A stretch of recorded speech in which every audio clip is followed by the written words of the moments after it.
அடுத்த நிகழ்வாக நம்முடைய இயக்கத்தினுடைய மூத்தோர்கள், முன்னோர்கள், செயல் வீரர்கள் பலர் இந்த இடைவெளியிலே காலமாக இருக்கிறார்கள். அவர்களுக்கெல்லாம் நம்முடைய இதயபூர்வ இரங்கல் தீர்மானமும் அஞ்சலியும் இப்பொழுது நடைபெறும். இரங்கல் தீர்மானத்தை காட்டசேரடி அவர்கள், மாநில இணைச் செயலாளர் அவர்கள் இங்கே வாசிப்பார். இன்று நம்மிடையே மறைந்துவிட்ட இந்த இயக்கத்தின் நலவர்களுக்கு இரங்கல் தீர்மானங்கள் நிறைவேற்றப்படுகிறது. முதலாவதாக விருதுநகர் மாவட்டம் விருதுநகர் இணைச் செயலாளர் திரு எஸ் கணேசன் அவர்கள் 12/1/2023 இயற்கை எழுதினார். திருச்சி மாவட்டம் தொட்டியல்கிளை செயலாளர் திரு ரே நல்லப்ப ரெட்டி அவர்கள் 22/11/23 இயற்கை எழுதினார். சென்னை மாவட்டம் குன்றத்தூர் கிளை துணைத் தலைவர் திரு கு நாகராஜ் அவர்கள் 3/10/2023 இயற்கை எழுதினார்.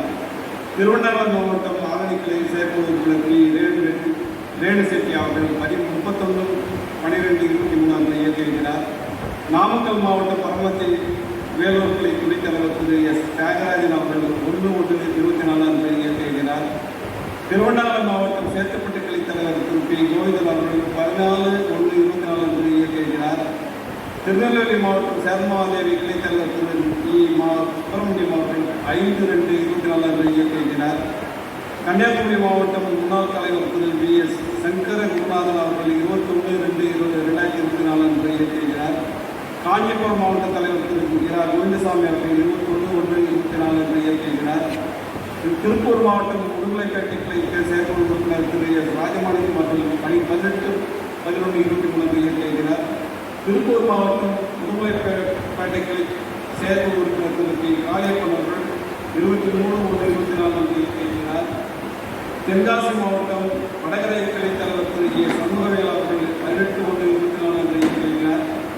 அரியலூர் மாவட்டம் திருமாவளவன் முன்னாள் கிளை செயலாளர் திரு ஆர் சிதம்பரம் அவர்கள் 31/1/24 இயற்கை எழுதினார்.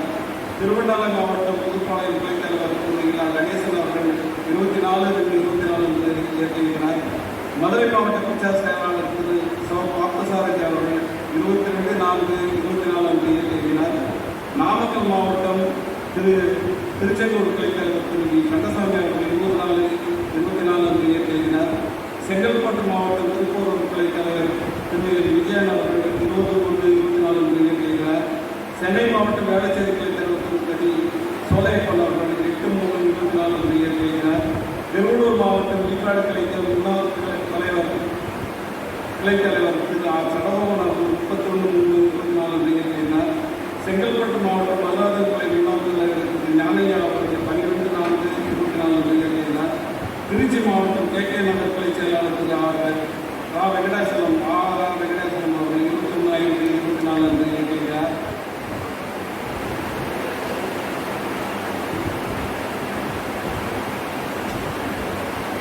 ஈரோடு மாவட்ட முன்னாள் தலைவர் திரு எஸ் எஸ் ராஜகோபால் அவர்கள் 4/6/24 இயற்கை எழுதினார். ஈரோடு மாவட்டம் சிவகரி கிளை இணைச் செயலாளர் திரு சந்திரசேகர் அவர்கள் 14/6/24 இயற்கை எழுதினார். ஓய்வு பெற்ற அலுவலர் சங்க மாநில பொருளாளர் திரு பி எஸ் மாதவன் அவர்கள் மூத்த சகோதரி அவர்கள் 25/6/24 இயற்கை எழுதினார். ஈரோடு மாவட்ட சிவகரி கிளை தலைவர் திரு சி ஆறுமுகம் அவர்கள் 11/7/24 இயற்கை எழுதினார். தஞ்சாவூர் மாவட்டம் சுந்தரபெருமாள் கோவில் கிளை துணைத் தலைவர் திரு பா ராமலிங்கம் அவர்கள் 15/7/24 இயற்கை எழுதினார். மதுரை மாவட்டம் திருமங்கலம் கிளை மூத்த உறுப்பினரும் செயற்குழு உறுப்பினருமான அப்துல் கனி அவர்களின் துணைவியார் திருமதி ஜென்னஸ் பிபி அவர்கள் 31/7/24 இயற்கை எழுதினார். திருவள்ளூர் மாவட்டம் ஊத்துக்கோட்டை கிளை மூத்த உறுப்பினரும் முன்னாள் துணைத் தலைவருமான திரு டி நடராஜன் அவர்கள் 3/8/24 இயற்கை எழுதினார். அடுத்ததாக தற்போது வந்த செய்திப்படி காஞ்சிபுரம் மாவட்டம் கௌரவ தலைவராக திரு என் கணபதி அவர்கள் 7/8/24 இயற்கை எழுதினார். இவர்களோடு 9/4/24 மறைந்த முன்னாள் அமைச்சர் திரு ஆர்.எம். வீரப்பன் அவர்களுக்கும் 13/4/24 மறைந்த தமிழ்நாடு அரசு பணியாளர் சங்க முன்னாள் மாநில துணைத் தலைவர் திரு ப. ஐதர் அலி அவர்களுக்கும் 13/5/24 அன்று மறைந்த இந்திய கம்யூனிஸ்ட் கட்சியின் நாடாளுமன்ற உறுப்பினர் திரு எம். செல்வராஜ் அவர்களுக்கும் 25/6/24 அன்று இயற்கை மாநில பொருளாளர் திரு PS மாதவன் அவர்களின் மூத்த சகோதரி திருமதி சரோஜினி அவர்களுக்கும் 25/7/24 அன்று மறைந்த மாநில தலைவர் திரு G. ரங்கராஜ் அவர்களின் இளைய சகோதரர் திரு G. நடராஜன் அவர்களுக்கும் ஆழ்ந்த இரங்கல் தெரிவித்துள்ளதும் அவர்கள் இரங்கல் தெரிவிக்கும் வகையில் அனைவரும் எழுத்து மூன்று மௌனத்தை அறிவிக்குமாறு அமைப்பும் கேட்டுக்கொள்கிறேன். அடுத்த நிகழ்வாக செங்கல்பட்டு மாவட்டம் மாநில நிர்வாகி அவர்கள் சிறப்பு செய்கிறார். மாநில தலைவர் அவர்களுக்கு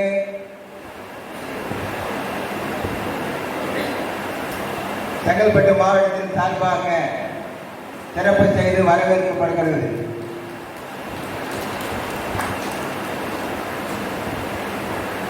அடுத்தபடியாக மாநில பொதுச் செயலாளர் மோகன் அவர்களுக்கு மாவட்ட செயலாளர் சால்வை அளித்து வரவேற்கிறார்.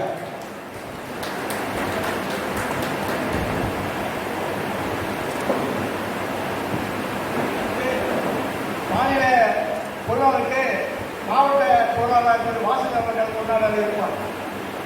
அடுத்து திரு வேணுகோபால் அவர்களுக்கு மாநில துணைத்தலைவர் ஸ்ரீ லட்சுமி அவர்கள் கொண்டாடி கொண்டிருப்பார்.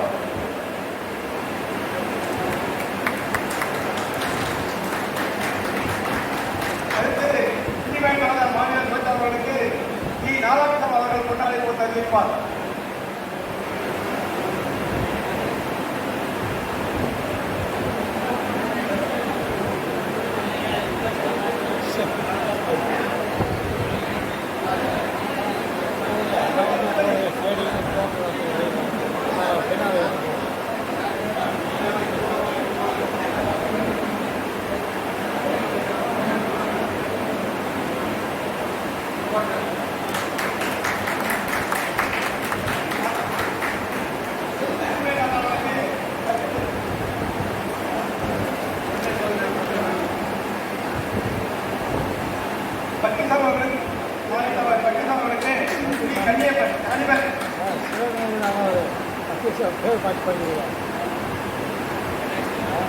அவர்களுக்கு கே ராமலிங்கம்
கிருஷ்ணமூர்த்தி அவர்களுக்கு சார் இதெல்லாம் நான் கேன்சல் பண்ணி கொடுக்க எதோ ஒரு இடத்துக்கு கொடுக்க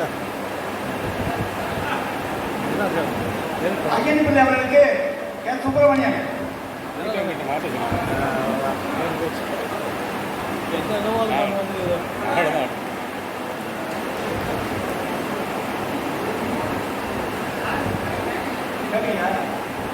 ஐயன்பிள்ளை அவர்களுக்கு சுப்பிரமணியன்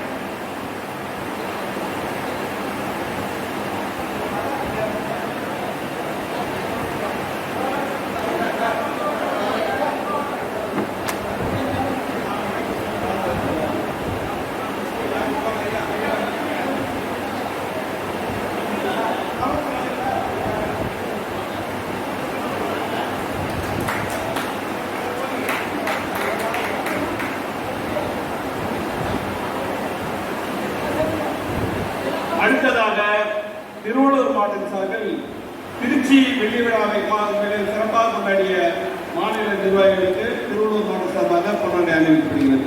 முதலாவதாக தலைவர்களுக்கு மாவட்ட தலைவர் திரு முன்சாமி அவர்கள் கொண்டு நினைவிப்பார்.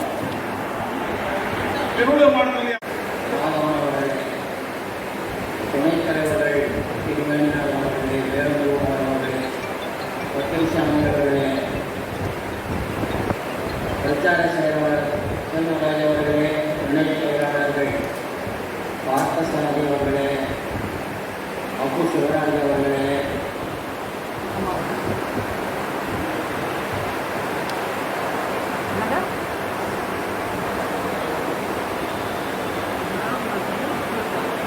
இந்த கூட்டத்திற்கு வருகை தந்திருக்கக்கூடிய மாவட்ட தலைவர்களே, செயலாளர்களே, பொருளாளர்களே, மத்திய செயற்குழு உறுப்பினர்களே, கிருஷ்ணமூர்த்தி அவர்களே, மாநில செயற்குழு கூட்டத்திற்கு சிறப்பாக வந்திருக்கக்கூடிய ஓய்வூதிய நண்பர்களே, இந்த செங்கல்பட்டு மாவட்டத்திலே நீண்ட நாட்களுக்கு பிறகு நம்முடைய செயற்குழுவை திட்டமிட்டபடி இங்கே நடத்தி கொண்டிருக்கிற செங்கல்பட்டு மாவட்ட தலைவர் அன்பத்தோழர் செல்லப்பன் அவர்களே, செயலாளர் வரதன் அவர்களே, மாவட்ட நிர்வாகிகளே, உங்கள் அனைவருக்கும் முதற்கண் என்னுடைய நன்றி கலந்த வணக்கங்களை நான் உருவாக்குகிறேன்.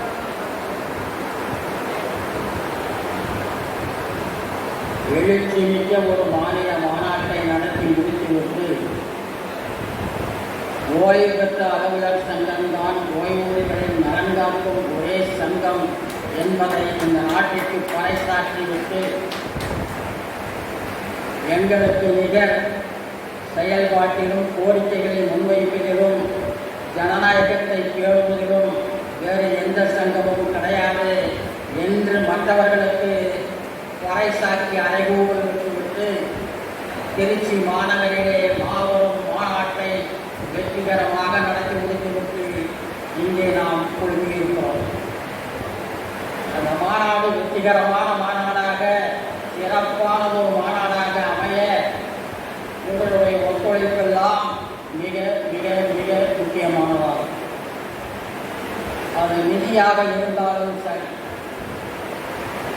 ஓய்வூதியர்களை திரட்டுகின்ற பணியாக இருந்தாலும் சரி, எழுச்சியோடு புரட்சிகரமாக ஆவேசத்தோடு ஆர்ப்பரித்து நீங்கள் அனைவரும் அந்த மாநாட்டிலே பங்கெடுத்துக் கொண்டது மட்டுமல்ல, மாவட்ட ஓய்வூதியர்களை அனைவரையும் திரட்டி கொண்டு வந்தது பெருமைக்குரிய விஷயம். எதிர்பார்த்ததை விட கடுமையான உழைப்பை நீங்கள் வழங்கி இருக்கிறீர்கள் என்பதுதான் அதனுடைய பொருள். ஆக நாங்கள் மாநில நிர்வாகிகளை எதிர்பார்க்காத அளவிற்கு அந்த வெள்ளி விழா மாநில மாநாடு அதற்கொட்டாற் போல அந்த மாநாட்டினுடைய அரங்க ஏற்பாடுகள் அந்த மாநாட்டை எட்டளவும் சிறியளவும் சிறுகளவும் கூட பிசகில்லாமல் திட்டமிட்டு நடத்திய திருச்சி மாவட்ட, புதுக்கோட்டை மாவட்ட நிர்வாகிகள், நண்பர்கள், தோழர்கள் அவர்களுடைய அயராத உழைப்பும் அந்த மாநாட்டினுடைய வெற்றிக்கு ஒரு காரணம். அவர்களுக்கும் இந்த செயற்குழுவிலே என்னுடைய மாநில நிர்வாகத்தின் சார்பாக, மாநில நிர்வாகிகளின் சார்பாக வாழ்த்துக்களையும் மனமார்ந்த பாராட்டுகளையும் நன்றியையும் தெரிவித்துள்ளேன். அந்த மாநாட்டில் நம்முடைய கோரிக்கைகளையும் நாம் முன்வைத்தோம். கடந்த கால நிகழ்வுகளை எல்லாம் நினைவு கூர்ந்திருக்கிறோம். மாநாடு வெற்றி பெற்றுவிட்டது. ஆனால் கோரிக்கைகள் தான் இன்னும் வெற்றி பெறுகிற நிலையை கூட எட்டி இருக்கிறதா என்கின்ற சந்தேகத்தோடு இது நாம் கூடியிருக்கிறோம். மாநாட்டிலே வந்து உரையாற்றிய அரசியல் கட்சி தலைவர்கள் எல்லாம் நமக்கு வாக்குறுதிகளை கொடுத்துவிட்டு சென்றார்கள். ஆனால் இன்று வரையிலும் அவைகள் எல்லாம் அப்படியே கிடப்பில் தான் கிடக்கிறது. நிறைவேற்றுவதற்குண்டான சாத்தியக்கூறுகள் இருக்கிறதா என்று கேட்டால் அது தென்பட்டதாக தெரியவில்லை. இந்த நேரத்தில் தான் ஒன்றிய அரசு புதிய ஓய்வூதிய திட்டத்தை பற்றிய ஆராய்வதற்காக அமைத்த ஒரு குழு அது தன்னுடைய அறிக்கையை வழங்கி அமைச்சரவை அந்த அறிக்கையை பரிசீலனை செய்து சில அறிவிப்புகளை வெளியிட்டிருக்கிறார்கள். அவைகள் பணியிலே இருப்பவர்களுக்குத்தான் அந்த அறிக்கையும் அந்த சாராம்சங்களும் பொருந்தும் என்றாலும் கூட நம்மை பொறுத்த மட்டும் நான் ஒன்றை அதிலே பார்க்கிறேன். குறைந்தபட்ச ஓய்வூதியம் 10,000 ரூபாயாக உயர்த்தி கொடுக்கப்படும் என்கின்ற வாக்குறுதியை அவர்கள் அதிலே அளித்திருக்கிறார்கள். அது நமக்கு பொருந்தும்.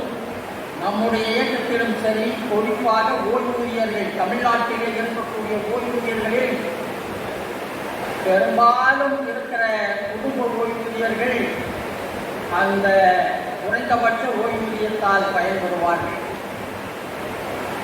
அவர்கள் தான் அதிகமான ஓய்வூதியர்களாகவும் இருக்கிறார்கள். இந்த 4வது குரூப்பில் இருக்கிறவங்க இப்போ 4வது குரூப்பில் எடுத்துட்டாங்க, அது வேற விஷயம்.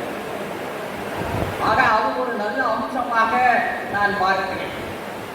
கடந்த ஆண்டு ஆந்திராவிலே அமைக்கப்பட்ட ஒரு குழு, இதே போன்ற ஒரு குழு, உறுதியளிக்கப்பட்ட ஓய்வூதிய திட்டம் என்று அமைக்கப்பட்ட குழு, அவர்களும் குறைந்தபட்ச ஓய்வூதியம் 10,000 வழங்கப்படும் என்று அறிவித்திருக்கிறார்கள்.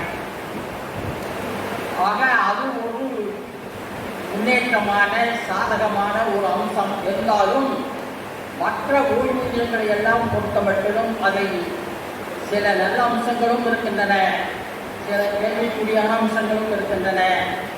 அதற்காக அவர்கள் முறையான திட்டங்களை, விதிகளை எல்லாம் வகுத்தால்தான் அது என்ன, எப்பொழுது, யாரால் செய்யப்படும் என்கின்ற கேள்விகளுக்கெல்லாம் விடை கிடைக்கும் என்பதால் அதற்குள் நான் அதிகமாக செல்ல விரும்புகிறேன். ஆக நம்முடைய கோரிக்கைகளும் நீண்ட நெடுங்காலமாக நிலுவையிலே இருக்கிறது.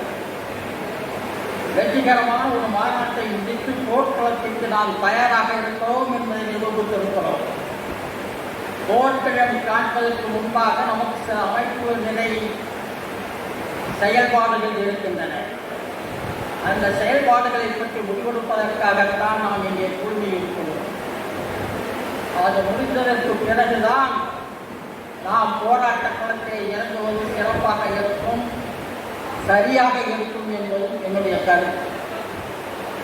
ஆகவே போராட்டங்கள் 25ஆம் ஆண்டு நம்முடைய சங்கத்தினுடைய ஆண்டு போர்க்கள ஆண்டாக, வருடம் முழுவதும் போராடக்கூடிய ஆண்டாக நாம் அறிவிக்க வேண்டும் என்பதும் என்னுடைய கருத்து.